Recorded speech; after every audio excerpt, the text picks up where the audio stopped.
Bien, último video de esta capacitación, parte 4, segunda parte del anexo A. En el anexo A entramos ahora al capítulo 12, que es seguridad de las operaciones, y que tiene que ver con todo aquello que implica seguridad operacional o responsabilidades operacionales. A ver, vamos a leer rápidamente el 12.1 y después lo explicamos. Dice, como puntos de control, se deben documentar procedimientos operativos y estar a disposición de quienes lo necesiten. Se deben controlar los cambios, la organización, los procesos de negocios, las instalaciones de procesamiento de información y los sistemas que afectan a la seguridad de la información. Se debe supervisar y adaptar el uso de recursos y proyecciones de los futuros requisitos de capacidad y se deben separar ambientes de desarrollo, prueba y producción. Cuando hablamos del 12.1, básicamente hablamos de la planificación operacional, hablamos de la gestión de cambios, hablamos de la adaptación de recursos, bueno, todas cosas que no son nuevas para nosotros porque esto era parte también del capítulo 7 y el capítulo 8 de la norma 2001, pero que bueno, en este caso básicamente tiene cuestiones específicas para la seguridad de la información.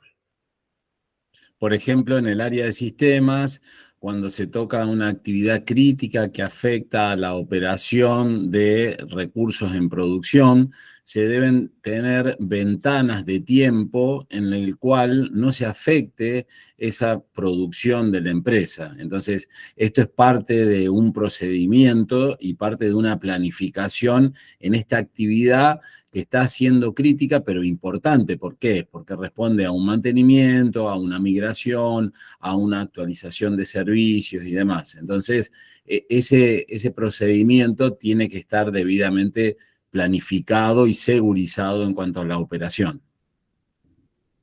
Fíjense ustedes que este capítulo 12, este cláusula 12, tiene 7 subcláusulas, y si no me equivoco debe ser el más largo de todos, más incluso que el 11, y acá entramos en dos cosas que para ustedes son bastante conocidas, que es el 12.2 y el 12.3. ¿Qué dice el 12.2?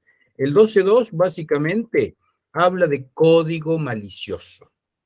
Se deben implementar la detección, prevención y control de recupero contra cualquier código malicioso y la concientización aprobada del usuario.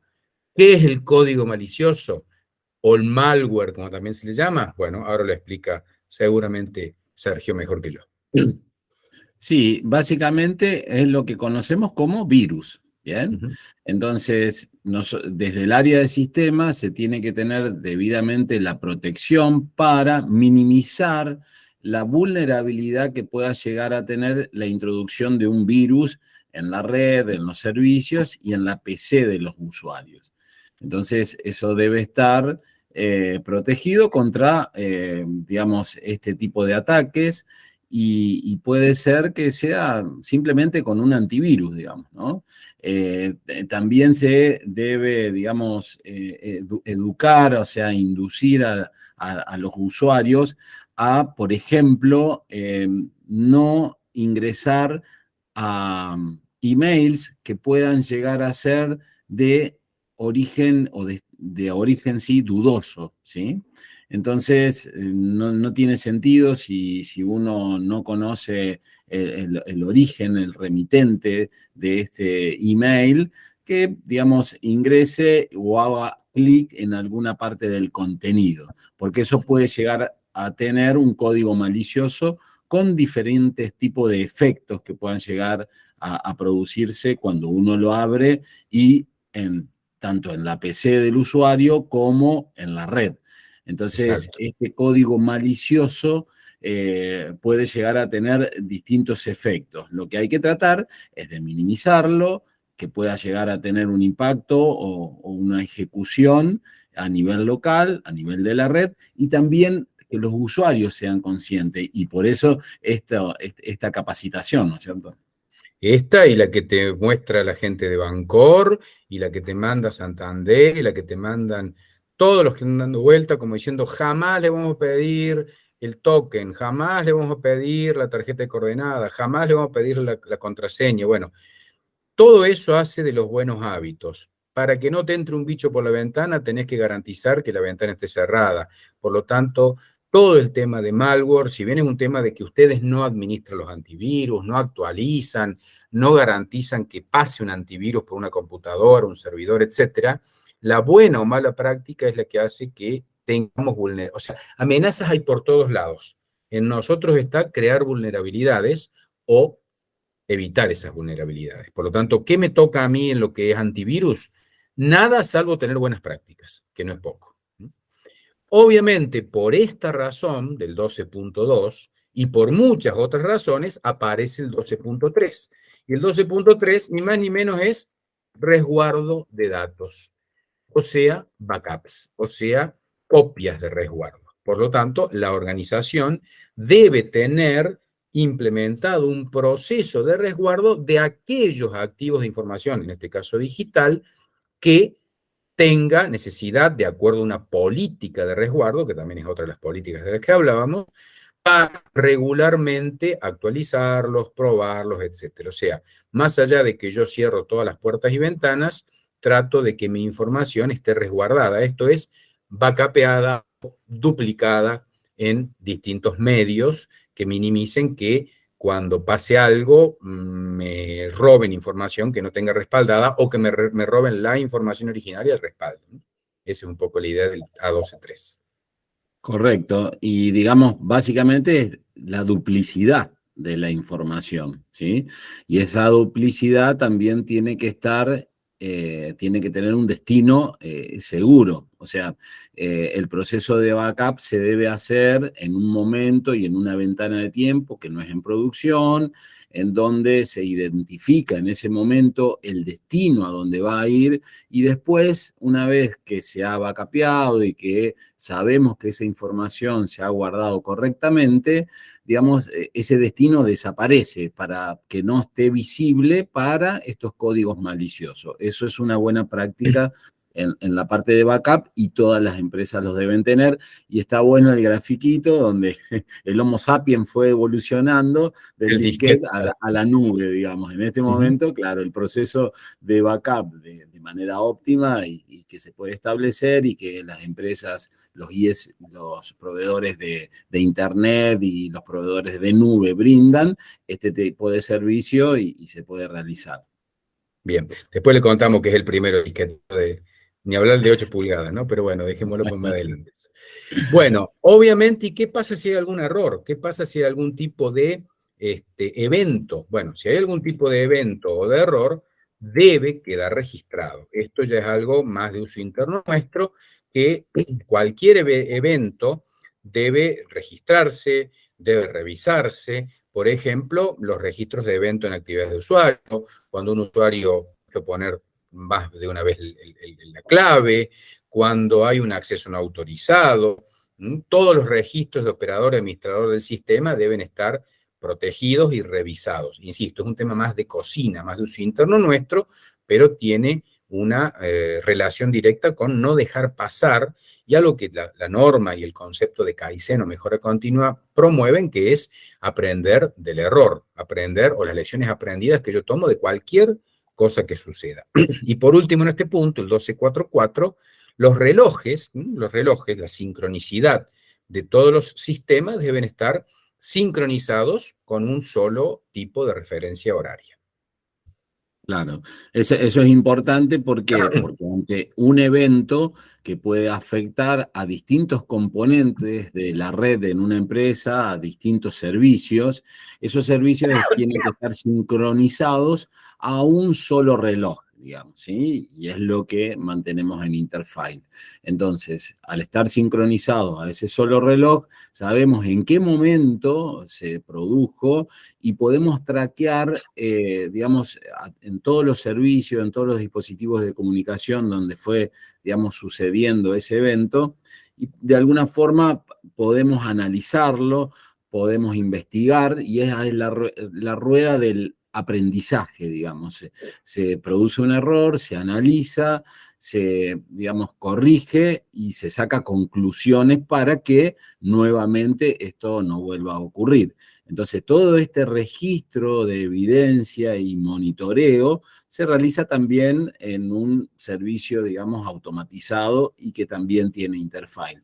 Y eso sirve al departamento de sistema para tomar acciones inherentes a, digamos, que esta vulnerabilidad, que este error no se vuelva a producir, y si se produce, digamos, que se tenga la evidencia necesaria para el aprendizaje y, bueno, seguir mitigando para que no suceda.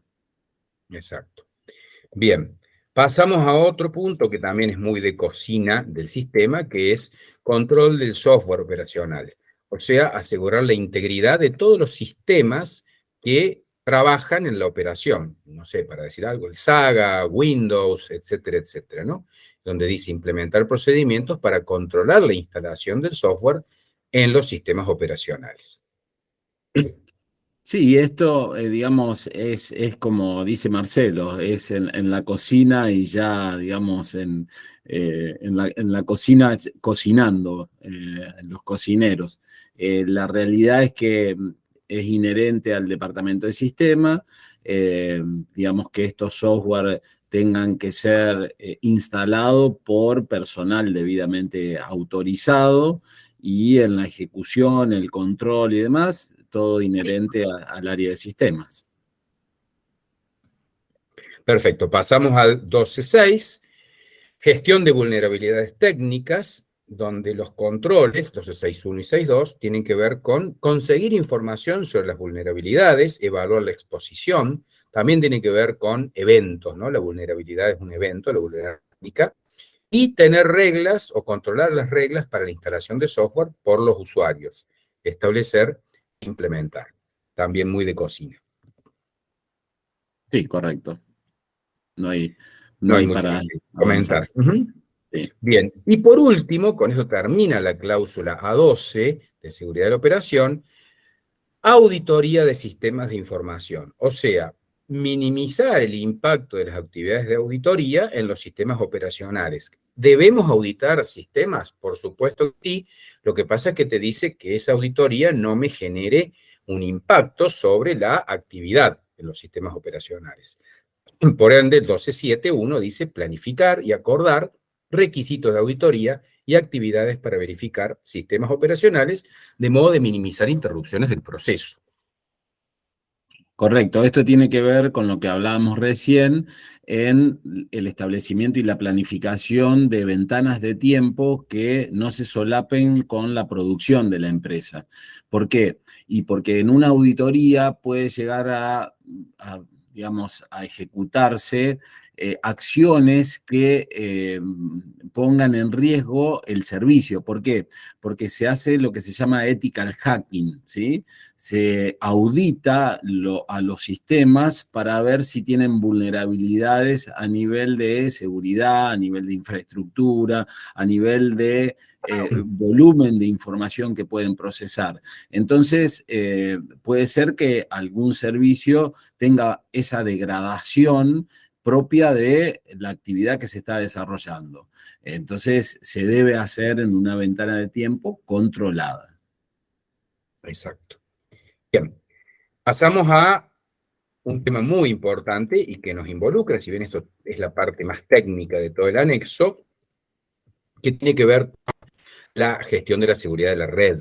O sea, acuérdense, como decía hace un ratito Sergio, que estamos total y absolutamente interconectados, ahí lo ven en la pantalla, en donde cada cosa por medio alámbrico o inalámbrico está conectados, estamos conectados al mundo y el mundo conectado con nosotros, por lo tanto los controles, el 1, el 2 y el 3, tienen que ver con gestionar y controlar redes, identificar e incluir en acuerdos de servicio con los proveedores de redes, mecanismos de seguridad, niveles de servicio, requisitos de gestión, y segregar de grupos de servicios de información a usuarios y a sistemas. Sí, acá básicamente es muy técnico, pero las redes, digamos, no tienen que tener una estructura plana, tienen que establecer una estructura jerárquica, esa separación, y podemos hacer la analogía de ingresar a una empresa a un galpón abierto donde no haya paredes, donde no haya puertas y demás. Entonces, en una red se tiene que construir esas paredes, esas puertas, de la misma forma que se construye en un edificio, digamos, físico, tiene que ser en una estructura digital de red. Bueno, todo eso es inherente y tratan todos estos controles de IPsys. Exacto. Bien, y el 13.2 tiene que ver también con transferencia de la información. No solamente gestionamos las redes, sino lo que pasa por esas redes. Aparecen como controles las políticas, procedimientos y controles de transferencia formal para proteger la transferencia de información, acuerdos para transferencia segura entre organización y terceras partes, la información en mensajería electrónica puede ser correo, puede ser un WhatsApp, etcétera. Y por último, identificar, documentar y revisar regularmente requisitos de acuerdos de confidencialidad y de no divulgación. Aquí ya no hablamos tanto de la red en cuanto a la red en sí, sino lo que pasa por dentro de la red en la seguridad de las comunicaciones. Correcto. Recién mencionábamos a la estructura que debe tener la red y acá sobre esa estructura el contenido que viaja. Entonces, ese contenido también tiene normas, técnicas y dispositivos, servicios que controlan ese contenido, porque recién hablamos de código malicioso. Nosotros podemos detectar mediante servicios correctamente configurados y dispositivos correctamente instalados, el famoso firewall o cortafuego, ¿sí? Identificar parte de ese contenido que puede llegar a ser malicioso. Entonces se detecta y se lo aísla de alguna forma, digamos, que no afecte a ningún servicio ni a ningún usuario. Eso es una técnica que se refiere a la transferencia de esa información. Exacto. Bien. Entramos en el punto, digamos que en el anexo A14, que tiene que ver con el desarrollo de software. Acuérdense que nosotros, además de todo lo que hacemos, desarrollamos software para, con esto, tener aplicaciones específicas para nuestros clientes, etc. Por supuesto, esto es muy técnico, esto es muy de la cocina de sistemas, pero no queremos, aunque sea muy abuelo de pájaro, comentarlo porque es parte de las cláusulas que están en el anexo y de vuelta lo vamos a tratar de contar de la forma más llana, más simple posible, porque no hay a casi todos ustedes un involucramiento directo. Cuando yo desarrollo, adquiero o mantengo esta información, tengo que asegurar la seguridad de la información, por ende también el sistema que yo estoy desarrollando, adquiriendo, manteniendo, tiene que ser seguro. Por lo tanto, obviamente, cuando yo hago un desarrollo, incluir en los requisitos para ese desarrollo un nuevo sistema de información o mejoras, todo lo que tiene que ver con la seguridad. En el requisito, los datos de entrada a un nuevo software, ¿y cuáles son los requisitos de seguridad de la información? Segundo, información de servicios de aplicación, si este software va a estar en redes públicas, hay que proteger contra actividad fraudulenta, disputas contractuales, divulgación y modificación, y por supuesto también se debe proteger a la información de las transacciones en servicios cuando haya mal enrutamiento, transmisión incompleta, alteración de mensajes, duplicación, etcétera, etcétera. Insisto, es muy técnico, igual tenemos que contárselo lo más llano posible, y bueno, ayúdame Sergio a terminar de redondear sin meternos en tecnicismo, ¿no? Básicamente, y respecto digamos, al servicio que brinda Interfile a sus clientes, muchos de estos servicios están digitalizados. Entonces, brindar a esos clientes la seguridad adecuada para la información que se está traficando, que es meramente confidencial, ¿no es cierto? Entonces, esos sistemas tienen que estar debidamente asegurados, ¿sí?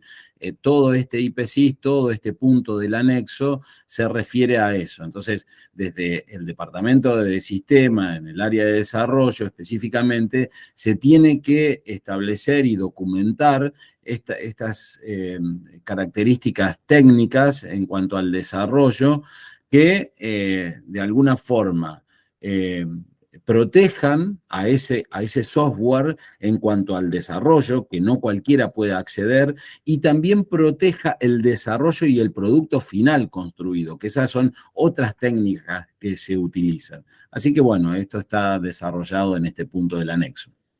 Exacto. Bien, vamos de vuelta, tiene otro puntito más este anexo, tiene el 14.2, que a su vez tiene muchos controles. Lo vamos a hacer muy rápido porque, insisto, esto es específico del área que desarrolla sistemas. El anexo 14, subcláusula 14.2, habla de seguridad durante el proceso de desarrollo. Fíjense que las fotitos son de programa que hay cuando uno desarrolla software. Y este tiene 9 controles. Acá están viendo 5, pero hay otra página donde están los 4 más. Bueno, asegurar que la seguridad de información esté diseñada e implementada dentro del ciclo del desarrollo en los sistemas, desarrollar y aplicar reglas para el desarrollo, procedimientos formales de control de cambios, revisar y probar esos cambios, desalentar, limitar a cambios necesarios y controlarlos de manera estricta, todo lo que sean modificaciones en paquetes de software, establecer, documentar, mantener y aplicar para cualquier esfuerzo de implementación de sistemas lo que se llama la ingeniería de sistemas seguro, SIGO, establecer ambientes de desarrollo seguro, monitorear y supervisar el desarrollo tercerizado. Yo le doy a un programador que me desarrolle, obviamente ese programador no puede hacer cualquier cosa y de cualquier manera, pruebas de funcionalidad y seguridad dentro del desarrollo, y el 14.2.9 habla de establecer para nuevos sistemas de información, actualización y nuevas versiones, programas de prueba de aceptación antes de largar el release o la versión nueva y cuáles son los criterios. Si querés agregar algo más también, Sergio. Acá solamente la importancia de esto y la conciencia que se tiene que generar en sistema para que estos desarrollos después no tengan un impacto negativo en el cliente, que sabemos, y por ahí muchos de los que están escuchando saben que si hay algún problema en el acceso o en el contenido de lo que el cliente puede, digamos, recuperar, acceder, genera distintos tipos de inconvenientes internos dentro de la organización, que estos se pueden prever estableciendo todos estos puntos de manera correcta. Solamente eso. Exacto. Bien. Nos vamos al último punto del 14, que habla de los datos de prueba, porque imagínense que ustedes a un software nuevo tienen que probarlo, y para probarlo hay que usar datos. Ahora, esos datos yo puedo sacarlos de un cliente, pero claramente debo garantizar que esos datos de prueba que uso mientras pruebo el software de un cliente, elegirlos, protegerlos y controlarlos, ¿no? Es un elemento básico cuando yo voy a hacer unas pruebitas, hablando así informalmente, sobre el nuevo software desarrollado. Bien. Es el testing que se realiza antes de sacar ese producto al cliente, y es importante, ¿sí? No que usa solamente, datos que muchas veces son datos reales. claro, no solamente con los datos, sino tenerlos en un entorno en donde esté debidamente identificado que es de prueba y que no genere inconveniente al sistema que está en producción. Exactamente. Bien, cláusula 15, ya falta poquito. En la 15 hablamos de proveedores. Nosotros somos proveedores. Telecom es un proveedor, el proveedor de Internet, el proveedor que entra con los extinguidores es otro proveedor, los proveedores de la vigilancia. O sea, tenemos un importante número de proveedores que de alguna manera accede física o digitalmente a activos de la organización. Si bien el procedimiento de compras existe en la 9001, capítulo 8.4 de la norma ISO 9001, en el anexo 15 vamos a hablar, tanto en el 15, subcláusula 15.1 como subcláusula 15.2, vamos a hablar de la relación de la seguridad de la información con los proveedores. Y ahí aparecen controles como tener requisitos de seguridad para mitigar riesgos asociados al proveedor que accede a los activos. Tiene que estar documentado y acordado. tenemos nosotros en nuestra declaración de confidencialidad, reserva, etcétera, está dicho y firmado por el proveedor, e incluso hay proveedores como Telecom que tienen su propio documento ya realizado, porque imagínense, trabajan con muchas empresas donde la seguridad de la información que ellos administran es clave. Para proveedores que acceden, procesan, almacenan, comunican o proporcionen componentes de infraestructura, definir y acordar todos los requisitos de seguridad. Por ejemplo, aquel proveedor que me cablea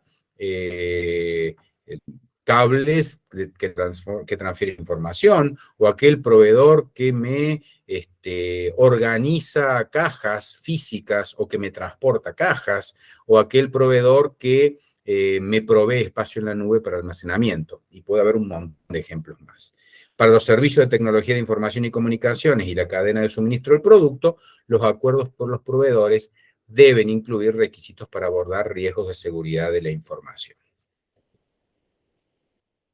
Sí, correcto. Acá agregar, digamos que desde el Departamento de Sistema se tienen que brindar todos digamos, las características en las cuales se brinde acceso a esos proveedores de una manera segura, ¿sí?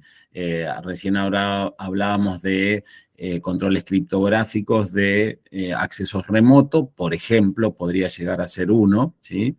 La identificación digital en el acceso a planta también podría llegar a ser otro. Correcto. Bien.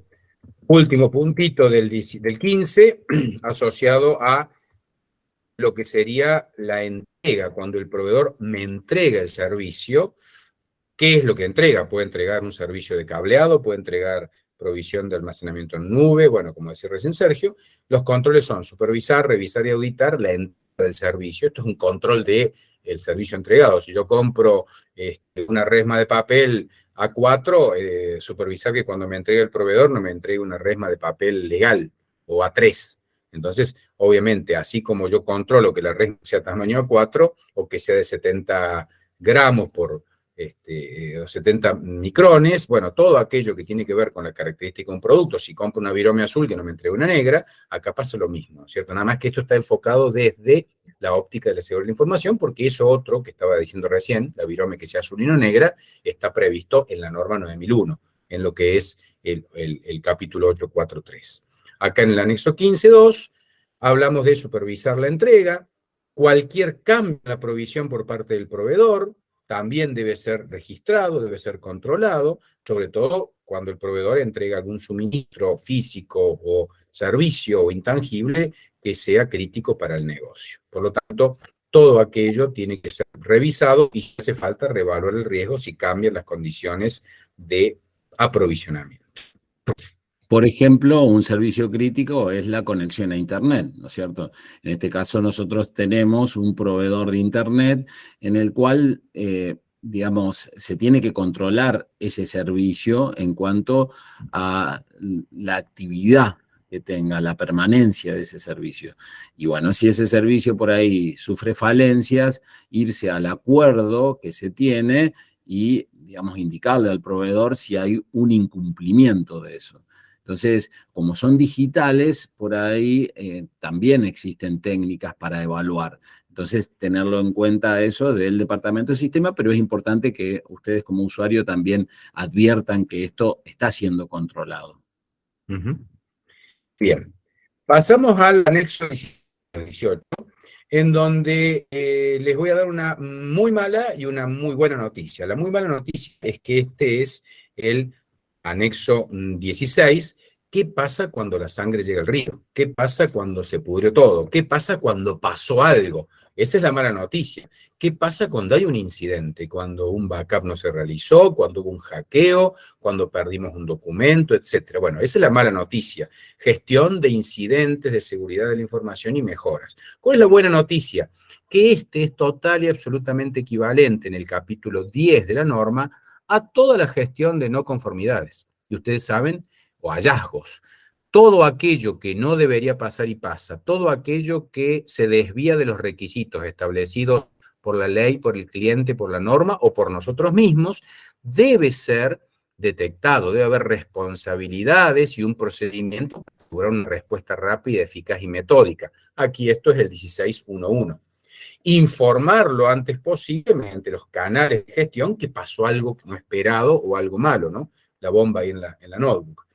Que cualquier empleado o contratista, y esto nos pega directamente a cada uno de nosotros como empleados o contratistas, deben informar cualquier debilidad observada. Por ejemplo, me robaron un celular de la empresa. Por ejemplo, se perdió un documento. Por ejemplo, tenemos un problema en la computadora.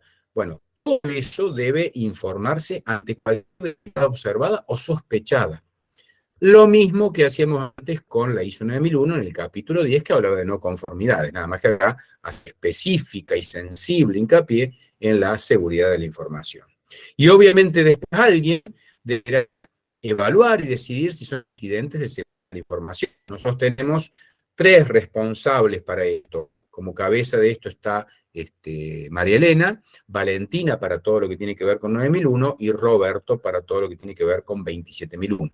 Por lo tanto, ellos son aquellos que deben evaluar y decidir si son incidentes y, si lo son, responder de alguna manera al incidente de acuerdo a lo que está establecido.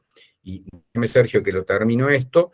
El 16.1 también habla de gestión de el aprendizaje, ¿no? Yo siempre digo que como auditor de ISO 9000 o 27, la única buena noticia que trae una no conformidad, la única buena noticia que trae un incidente es que puedo aprender de ella. Entonces, una vez que esto pasó, una vez que yo reaccioné, etcétera, etcétera, etcétera, ahí como el pensador me pongo a pensar y digo, hey, todo esto que nos pasó, malo, que fue contenido, que fue corregido, ¿me puede servir para aprendizaje? Las lecciones aprendidas famosas, ¿no? Bueno, para lo único que sirve una no conformidad es para aprender de ella y tratar de evitar su repetición. Entonces, aquí está esto que dice usar el aprendizaje para reducir probabilidad de una repetición, de un nuevo impacto, y obviamente aplicar procedimientos para la identificación, recolección, adquisición y conservación de esta información para servir de evidencia. Bien, ahí te dejo la palabra. Correcto. Sí, agregar solamente acá y que, digamos, ya está muy bien tratado de lo que se trata una situación caótica que en definitiva tiene que haber un aprendizaje, es que desde el área del sistema lo que se puede aportar son técnicas de alertas tempranas, ¿sí? Estas técnicas de alertas tempranas no van a, digamos, dejar que esto suceda, o sea, va a suceder, pero lo que se va a evidenciar es una alerta temprana, como lo indica, digamos, la frase, en el cual los responsables pueden llegar a tener una evidencia con bastante anticipación para, digamos, tomar distintos tipos de acciones. Y esas acciones también tienen que estar detalladas ante estos desastres, podríamos decir, que pueden llegar a suceder. Entonces, tiene que haber un plan de acción. Este plan de acción se tiene que definir en este punto del anexo. De paso, y repasando un cachito el tema riesgos de la 9001, que ya tenemos la ISO 9001-2015 implementada hace varios años, recordemos que para analizar un riesgo lo analizo desde 3 puntos de vista: gravedad, probabilidad de aparición y medio de control existente o preexistente. Un riesgo es de alto puntaje cuando es de alta gravedad, un riesgo es de alto puntaje cuando tiene alta probabilidad que suceda, y un riesgo es de alta gravedad cuando no hay controles preexistentes. Entonces lo que dice Sergio es, justamente lo que yo busco con esto no es que no pase, porque bueno, sería imposible pretender de que estemos total y absolutamente inmunes, sino al menos de tener qué controles y qué alerta temprana tengo cuando algo de esto se me está metiendo en mi sistema de gestión de la seguridad de la información. Por lo tanto, este capítulo 16 es, ¿qué pasa si pasa algo? Es responsabilidad de todos los que estamos, contratistas, colaboradores, directivos, etcétera, para garantizar que esto que sucede sea rápidamente alertado para que por los canales ya establecidos se generen eventuales contramedidas de corrección rápida y de corrección definitiva con lecciones aprendidas. Bien, nos quedan 2 capítulos, el 17 y el 18, y ahora va a pasar a algo más grave todavía. ¿Y si lo que pasó fue catastrófico? Imagínense, y lo voy a hacer bien gráfico, ¿no? ¿Qué pasó con las grandes empresas que estaban en las Torres Gemelas el 11 de septiembre del 2001. Obviamente reventaron dos edificios, mataron gente. Como se dice siempre, el espectáculo debe continuar. Por lo tanto, el capítulo 17 habla de aspectos de seguridad en la continuidad del negocio. Yo les comento, cuando esto pase el 11 de septiembre de 2001, que caen las Torres Gemelas, hubieron empresas que tenían ya definido qué pasaba si había algo catastrófico, nunca se hubieran imaginado esto. Y ya automáticamente había una redundancia, que no es todo, pues parte de esto, había una redundancia en otro lado. Entonces, se cayó en Manhattan la torre, pero al frente, en New Jersey, en el estado del lado, río Hudson mediante, había un área, una oficina, un servidor que automáticamente pudo continuar, pese a esa catástrofe, el negocio. Entonces, el capítulo 17, que tiene un 17.1 y 17.2, habla justamente de cuáles son los aspectos a tener en cuenta cuando puede haber un riesgo de discontinuidad del negocio. La más fácil, si se corta la luz, ¿qué hacemos? ¿Se corta internet, qué hacemos? Bueno, serían las más fáciles. Después puede haber un incendio, puede haber un robo, pero hablando de siniestros, los más comunes, los que con más frecuencia pueden pasar, es por ejemplo un corte de energía o por ejemplo un corte de conectividad. Bueno, existe una cosa llamada DRP, que ya no sería proceso de recuperación ante desastres, Disaster Recovery Planning o Process, en donde hay una lista de chequeo de qué pasa si. Sería algo parecido al rol de incendios, al que está en la estación de servicio, al que tenemos nosotros. ¿Qué pasa si hay un acontecimiento que realmente sea adverso, sea catastrófico? ¿Existe un control para revisar esto? ¿Existe un plan de recuperación de desastre? ¿Está dicho qué hacer si pasa algo de este tipo? Bueno, eso me dicen los controles 17.1, 17.1.2 y 1.3 respecto a, como dice ahí, controles de continuidad de la seguridad de la información. Y el 17.2 habla de redundancia, en donde las instalaciones de procesamiento de datos o de información deben ser implementados con redundancia suficiente para alcanzar requerimientos de disponibilidad. Esto es más o menos como el piloto del avión que tiene piloto y copiloto, y los dos tienen los mismos comandos, los dos tienen el mismo timón, etc. Acá tenemos que garantizar que algún conocimiento o información o activo crítico tiene redundancia. Ahora lo explico un poquito mejor seguramente Sergio. Bien, acá también, como recién hablábamos del proceso de backup, tenemos que considerar que podría llegar a ser analógicamente un proceso de backup, pero sobre servicios, ¿sí? Imagínense el sistema que acceden los clientes, tiene un servidor principal y ese servidor deja de funcionar. Se tienen que establecer las medidas pertinentes para esa redundancia, para esa alta disponibilidad de ese servicio, en la cual se contenga en la infraestructura digital este servicio de manera redundante, ¿sí? Y con, digamos, pequeños artilugios o determinadas cuestiones que por ahí se pueden automatizar también para el acceso a los clientes, sería totalmente transparente, digamos, ¿sí? Es como que si, digamos, se ha caído ese servicio en el principal y se levanta el secundario y para el cliente no visualizó nada, digamos, no fue totalmente imperceptivo. La idea es tener ese tipo de redundancia y alta disponibilidad en la infraestructura digital, tanto a nivel local o a nivel de cloud, digamos, ¿sí? Acá también interviene la nube, porque recordemos que son apenas milisegundos de acceso en acceder a un servicio que está alojado localmente dentro de las instalaciones de Interfile, o ese mismo servicio accederlo a la nube. Bien, y me voy un poquitito más simple en cualquier ejemplo. Redundancia sería, si a mí se me corta la energía eléctrica provista por EPEC, tener un segundo EPEC. No tengo un segundo EPEC, la energía eléctrica tiene un proveedor monopólico, pero puedo tener como redundancia un sistema de grupo electrógeno.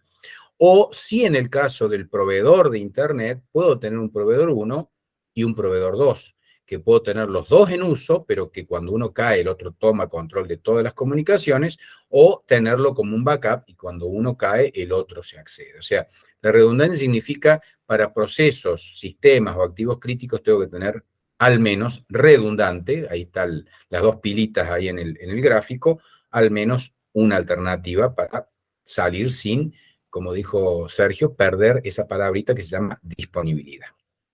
Bien, nos queda el último, que es el 18, que es un tema legal, se le llama en inglés compliance, nosotros hablamos de cumplimiento legal, así se le llama, que justamente tiene directa relación con garantizar que todo esto que se hace dentro de las obligaciones legales, estatutarias, regulatorias, contractuales.